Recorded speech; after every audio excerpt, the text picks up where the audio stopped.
جی دوستو، آج میں آپ کے ساتھ یہ شیئر کرنا چاہتا ہوں کہ پاکستانی روپے کی جو ڈیویلیویشن ہوئی ہے اس کی وجہ سے معیشت، عوام، امپورٹس اور قرضوں پہ کس حد تک برا اثر پڑا ہے۔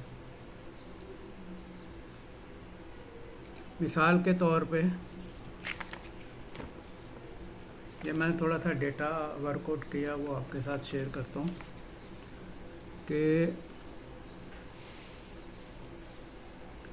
جون 2021 میں ڈالر کی جو ویلیو تھی روپی کے مقابلے میں وہ 156 روپے تھی، اور یہ جو جون 2022 کلوز ہوا ہے، اس وقت اس کی قیمت آج کل جو ہے وہ 205 سے 206 چل رہی ہے، اور یہ چند دن پہلے 212 سے انٹر بینک میں اور اوپن مارکیٹ میں 215 یا 16 روپے تک یہ جا کے پھر واپس آیا ہے۔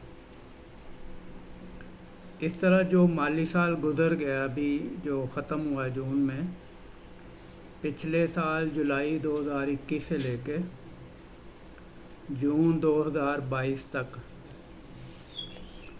جو کنزیومر ہیں اور جو عوام ہیں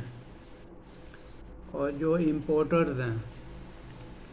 انہوں نے تقریباً 2000 ارب روپے ایکسٹرا خرچ کیے ہیں صرف ڈیویلیویشن کی وجہ سے۔ یہ بھی میں نے ایک محتاط وہ جو کیلکولیشن ہے وہ کی ہے، جو پچھلے مالی سال کے دوران جو ڈالر کا ایکسچینج ریٹ کا جو ڈفرنس آ رہا ہے ایئر اینڈ پہ، وہ آ رہا ہے 50 روپے، یعنی 156 سے بڑھ کے اب یہ 206 پہ ہے، تو یہ 50 روپے کا ڈفرنس آ رہا ہے، لیکن میں نے 40 روپے کا ایوریج ریٹ لگایا ہے۔ ڈیویلیویشن جو ہوئی ہے یہ 40 روپے لگائیں تو جو اس دوران یہ صرف امپورٹس کے حوالے سے تباہی ہوئی ہے، یعنی پچھلے مالی سال میں جولائی 2021 سے لے کے جون 2022 تک جو ٹوٹل پاکستان نے امپورٹس کیے ہیں وہ 48 ارب ڈالر اور 66 کروڑ 66 کروڑ۔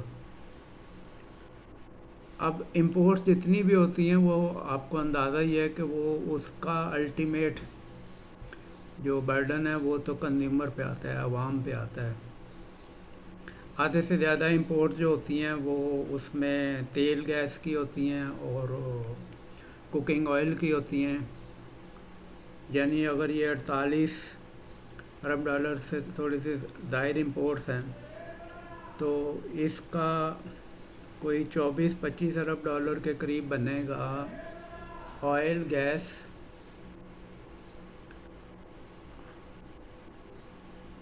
آئل گیس کے بعد آئے گا آپ کوکنگ آئل آئے گا، گھی آئے گا، اور اس کے بعد پھر دوسری کھانے کی چیزیں جو ہیں وہ ملا کے تو سالانہ 24-25 ارب ڈالر بن جاتا ہے یہ سارا۔ باقی چیزوں میں نمبر 1 مشینری ہوتی ہے، اور اس مشینری میں بھی گاڑیاں اور موبائل فون جو ہیں وہ انکلوڈڈ ہوتے ہیں اس میں، اور اس کے بعد پھر باقی چیزیں ہیں۔ لیکن اگر کوئی بھی بندہ، کوئی تاجر، امپورٹر، انڈسٹریلسٹ وہ کوئی چیز امپورٹ کرتا ہے تو وہ اس کی کاسٹ تو کنزیومر نے دینی نا، عوام نے دینی ہے، وہ اس نے کوئی اپنے پاس رکھ کے وہ بیٹھے تو نہیں رہنا۔ تو اس حساب سے صرف امپورٹس کی سائڈ پہ دیکھا جائے تو عوام نے، کنزیومر نے ایک سال میں ڈیویلیویشن کی وجہ سے 2000 ارب روپے فالتو جو ہے وہ خرچ کرنے پڑے ہیں۔ تو اس سے اندازہ کر لیں کہ کس قدر ڈیویلیویشن نے تباہی مچائی ہے ایک سال میں۔ ہمارے روپے کی بے قدری کس طرح سے ہوئی، اس کا کمپیریزن 2-3 کنٹری سے کر لیں۔ اس وقت افغانی کرنسی $1 کی 93 کی ہے، جن کے پاس افغانستان کے پاس کچھ بھی نہیں ہے، نہ بیچنے کے لیے نہ خریدنے کے لیے، پھر بھی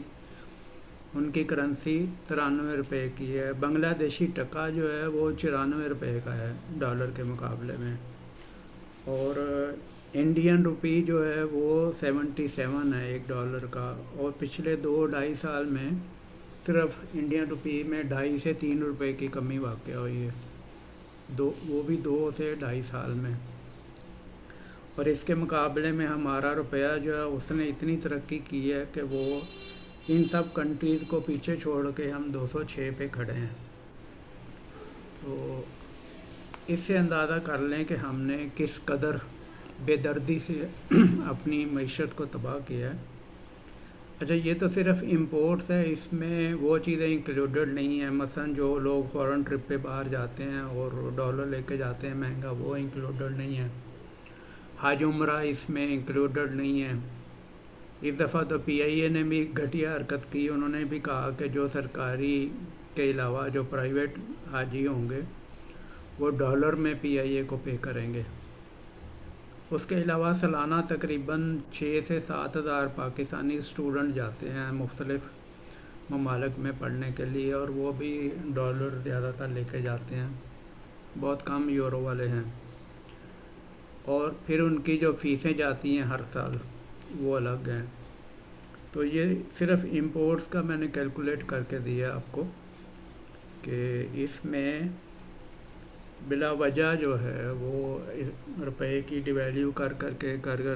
کوئی خاص فائدہ ہوا بھی نہیں ہے۔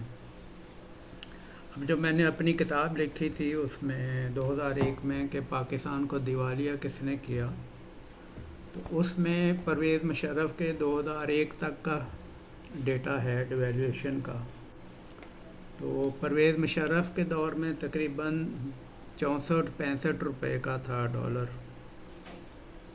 اس کے بعد پیپلز پارٹی کی گورنمنٹ آئی تو یہ پھر تقریباً گیا ہے 96-97 پہ، اور اس کے بعد پھر نون لیگ کی حکومت آتی ہے، تو نون لیگ جو ہے وہ پی ٹی آئی کی حکومت آنے سے پہلے 117 یا 18 پہ چھوڑ کے جاتی ہے، اور 117-18 سے پھر خان صاحب نے اس کو ایسا گیر لگایا کہ جانے سے پہلے اس کو 176-78 تک چھوڑ کے گئے ہیں خان صاحب۔ اور اس کے بعد شہباز شریف صاحب آئے ہیں، تو انہوں نے جو اپنی شہباز سپیڈ لگائی ہے اس سے انہوں نے اس کو 215 تک اوپن مارکیٹ میں پہنچا کے، تو پھر یہ 206 پہ انٹر بینک اور اوپن مارکیٹ میں 1-2 روپے کا فرق ہے، اس وقت ابھی وہیں کھڑا ہے 205 سے، حالانکہ چائنا نے پیسے دے دیے،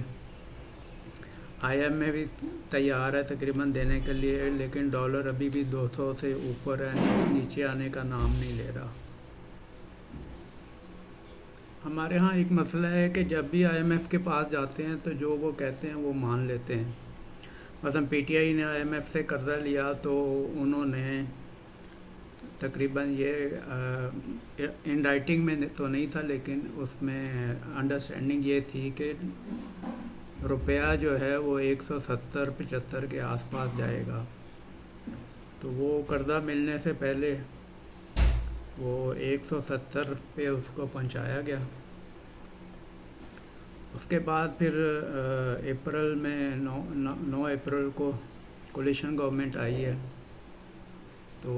یہ خاموش ہو کے بیٹھے تھے چونکہ آئی ایم ایف سے نیگوشیٹ کر رہے تھے اور ڈیلی ڈالر بڑھتا جا رہا تھا، اور جیسے ہی 200 روپے سے کراس کیا پھر ان کو یاد آیا کہ اچھا اس کو روکنا ہے، تو اس سے لگتا ہے کہ یہ بھی ہو سکتا ہے آئی ایم ایف اور ان کی انڈرسٹینڈنگ ہو کہ یہ 200 روپے کے آس پاس ہی رکھیں اس کو۔ اب اس میں اصل نقصان تو عوام کا ہے، جو ہمارے مفت خور ہیں یا حرام خور ہیں، ان کو کیا فرق پڑتا ہے ڈالر 200 کا ہو، 300 کا، 400، ان کو تو سب کچھ مفت ملنا ہے اور انہوں نے لوٹنا ہے اور کھانا ہے۔ پاکستان کو کئی